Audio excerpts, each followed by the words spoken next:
What if the Martian had access to the everything everywhere all at once technology, and he could Mickey 17 himself to create clones with different jobs? This is The Alters, and it is fantastic. I've been playing it for the past week and I've put in around 30 hours. This is a game with a lot of branching decisions, so I ended up playing it 2.5 times just so I could see all it has to offer. And today I'm going to tell you what I like and don't like about it. But first I should explain what the game actually is. This is a space exploration, survival, production management narrative game with choices. You play as Jan Dolsky, a builder who's landed on a planet without his crew, so you have to set up production pipelines to get resources while dealing with a harsh environment. And you'll also have to create alters of yourself to help you with different tasks on the base, but you need to keep them happy by making sure they have enough food and completing tasks that they give you. And most importantly, you're going to have to deal with your different personalities. Now, just to be clear, I won't be going into any actual plot spoilers, but I will be talking generally about the way the game unfolds, so if you don't want to know anything, then you have been warned. If you're new, I should mention that I usually make videos where I get the platinum trophy in different games. I've almost fully edited a platinum video for the alters,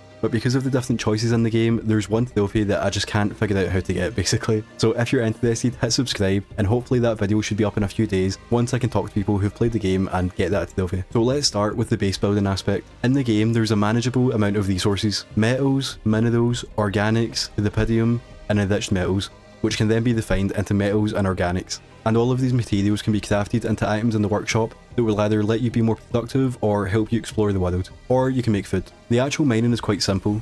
You find a deposit in the world, scan it so you can place an outpost, and then you need to connect the outpost to your base using pylons. There's a fun game here that reminds me of the ziplines in Death Stranding, where obviously you can just spam pylons down from the outpost to the base, but each pylon has a 40-meter range, so to save resources, you want it to then place each pylon exactly 40 meters away from each other, and if you can, you want it to then connect them in clever ways, so you can connect as many outposts to each other while using the least amount of pylons. And the worlds are designed to let you do exactly that. Early on in the game, you'll just make these basic connections, but as you play, you'll find little shortcuts that might allow you to make a connection through a gap, or use the verticality of the world, and you can then turn 5 pylons into 1.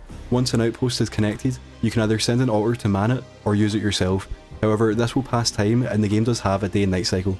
Every day you wake up at 7 AM and you can work or explore until 8 PM. This is when the radiation storm sets in, so you have to go back to the base. As for the base building itself, it is fairly limited, and it basically just boils down to creating one of every module and then Resident Evil 4 inventorying to make sure there's enough space for everything. You can build a dormitory that can hold 4 altars, but once you've got more than 4, to keep them happy you'll need to build personal cabins for them. And the rest of the other modules are storage units or workshops or refineries, greenhouses, just places that you can craft materials into items. So this is a simplified version of base building, but I do think it's good that this game is a bit more casual and only focuses on the good stuff. Especially because back when I played one of the developers' other games, This War of Mine, I found the entire thing incredibly stressful, but that's obviously on purpose. This War of Mine is a survival game that's meant to show the brutality of war, and The Alters is an exploration narrative game, and it has survival elements just to keep it interesting. Now, back in the base, when it hits 8 PM, you'll be tired, which means your productivity is halved, so a 1 hour job will now take 2 hours, which means you may as well go to bed and proceed to the next day. Speaking of days, the game is structured into 3 acts. In each act, you'll be in a specific location on the planet, and after a certain amount of days, the sun will scorch the area of the planet you're on, so you'll need to gather resources and research specific projects with the scientist to proceed on to the next act. So essentially, there's always a timer running in the background to force you to focus on the story and get out of there. The game never actually tells you how many days you have left until you get super close to failing.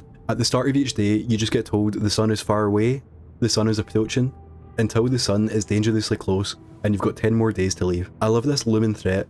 The game always feels tense, but I'll talk about a potential issue with this feeling at the end of the video. As for the exploration side of the game, like I mentioned, there's 3 acts, which means there's 3 areas in the game, if you ignore the tutorial. In each area, you start off with no map, and you're encouraged to just explore. The first thing you want to find here are the material deposits, so you can start gathering items, since at the start of each act, all your mining outposts are deactivated. But to get to some of these deposits, you'll need to craft a grappling hook to get up cliffs, and drill cartridges to get through rocks. Something I love about the game is you can set an uphold in the workshop, which means if you have an altar stationed in there, they'll always make sure you have a certain amount of that item. For example, you can set it so you always have enough food for everyone, and personally I always made sure we had 2 days worth of food, just in case there was an issue. And I set it up so anytime I went outside, I made sure I had some drill cartridges and suit recharges ready to go, and these were useful, especially when I found anomalies and unlocked the Illuminator. Anomalies are the only form of enemy in the game. If you walk into them, they give you some radiation poisoning, but it's worth noting that I never actually died in my 30 hours of playing, so I'm not sure what happens if you get fully irradiated, but it's probably not good.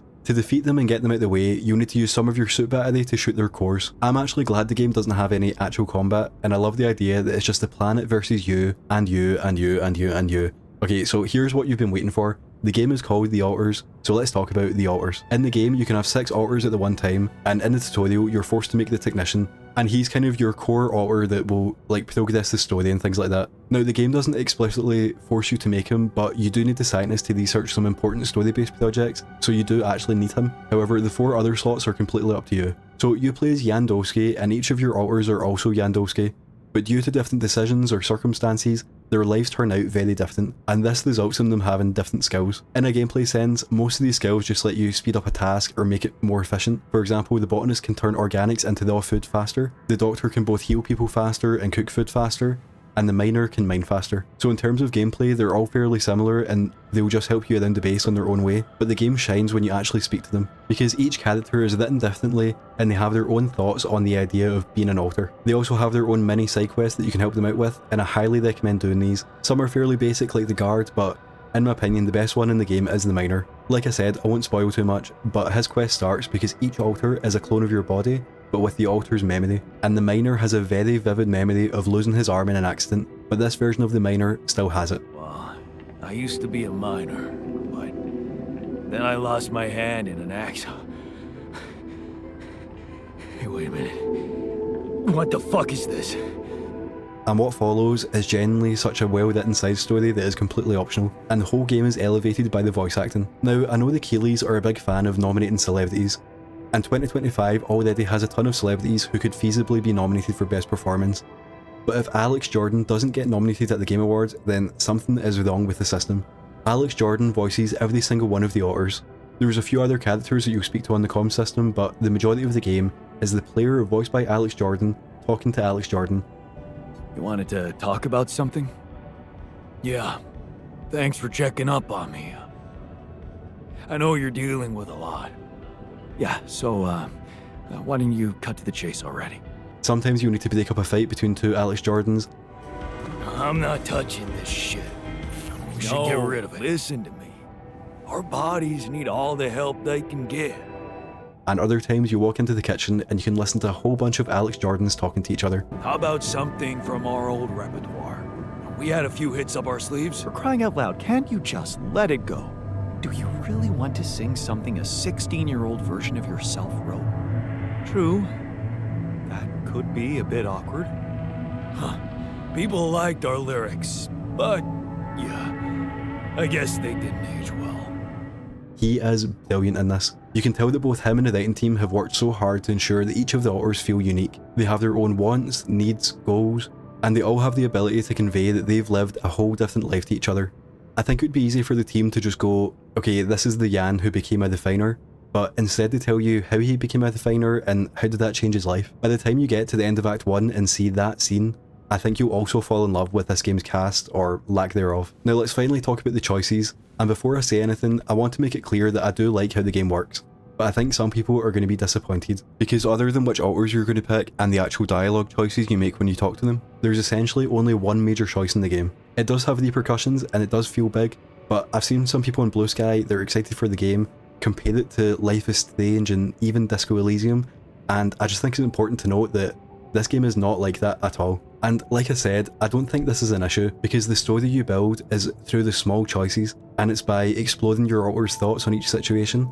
So I personally didn't feel let down by this, because it did feel like my own story, and the major choice that I'm talking about is actually really good, because it feels like there isn't a correct answer. You know, it's one of those choices where you've got 2 options, and you just have to make your mind up and choose. It is also worth noting that there are multiple endings of the game. I won't go into detail, but there is one that I think is very cool and interesting.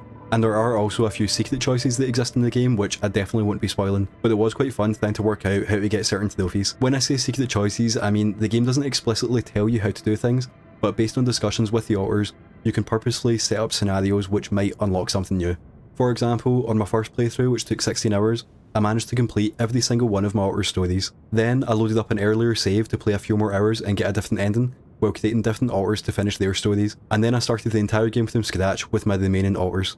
And I finished all of their stories except for the Definer, just because of the decisions I was making. In his quest, he asks you to call someone on Earth to get them to do something, and I called them and the person says no because I did X and Y earlier. So to finish his story, I'm going to replay the game again and think harder about every single decision to make sure I can set up this quest correctly. And this is why I don't have the platinum yet, so hit the subscribe button, and as soon as someone tells me how to get it, I'll upload my full edited down video of all my playthroughs of the altars where I finally get the platinum. Before we get to the final section, I just want to point out an annoying bug that I had. Obviously, I was playing a pre-release copy without the day 1 patch, so these might get fixed, but I think it's just worth talking about them. First off, I had some hiccups with the environment and some visual stuff, but that didn't bother me too much.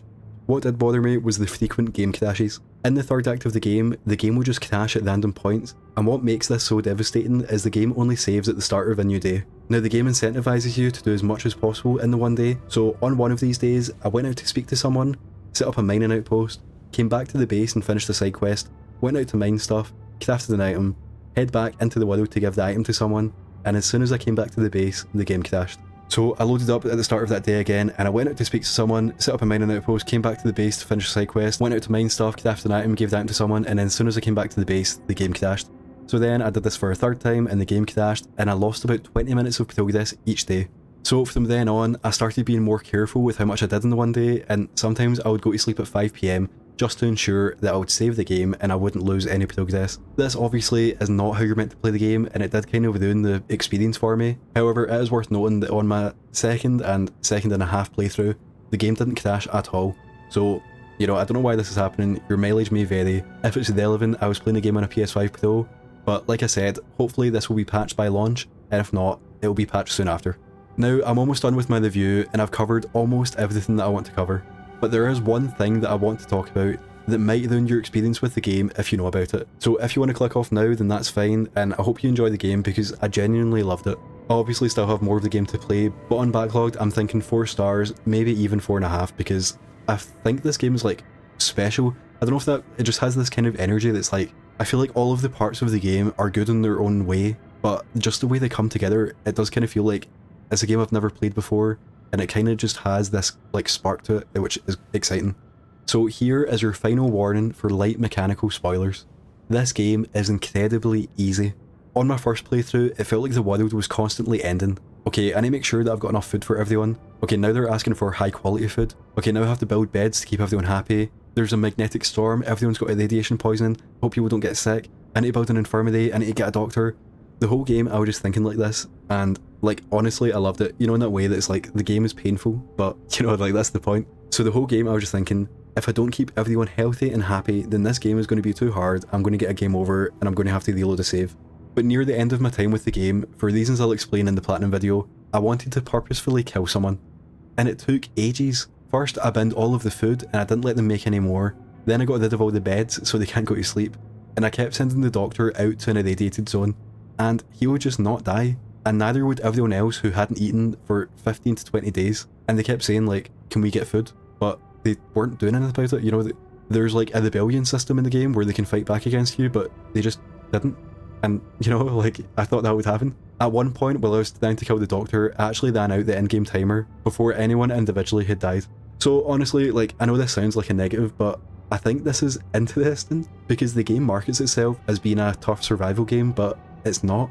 And I think this concept of artificial difficulty is super interesting, and it reminds me of the Hellblade, your save data will be deleted if you die too many times. Because what this does is it creates this amazing tension to the game, and you always feel like you're one bad day away from disaster. But the game is quite lenient, so it always feels like you are one bad day away, because you're one bad day away and then you fix it and then everything's fine again. And the only way you'd know that the game is easy and you do actually have plenty of time to think about what you're doing is if you deliberately push the game to its limits like I did, or some guy tells you about it in a YouTube video. Thanks to the developers and PR for sending me over an early copy for the game and allowing me to make this video early. I genuinely appreciate it so much. And thank you for watching. Let me know if you're interested in the game or you're going to pick it up, and if you like the video, and I hope you have a good one.